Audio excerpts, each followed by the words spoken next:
Водитель автомобиля Петербилд, госномер Валентина 149, Ольга Елена, 152 регион. Куда двигались? Двигался по направлению города Ижевска со стороны города Казани. Скорость ваша какая предварительно была? Точно не могу сказать, но скорость была небольшая, не более 60 км в час. Что произошло? Внезапно перед моим автомобилем в свете фар я увидел с левой стороны в непосредственной близости бегущего мне на перерез человека. Светоотражающие элементы были? Светоотражающих элементов на нем я не увидел, никаких уже,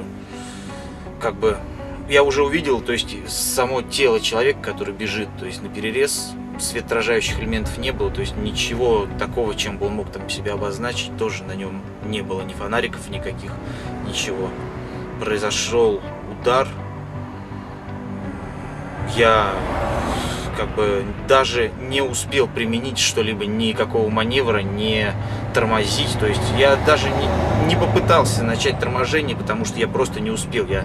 Когда его увидел, там меньше полсекунды прошло времени, то есть это мгновенно, то есть он выбежал прямо передо мной, из тьмы.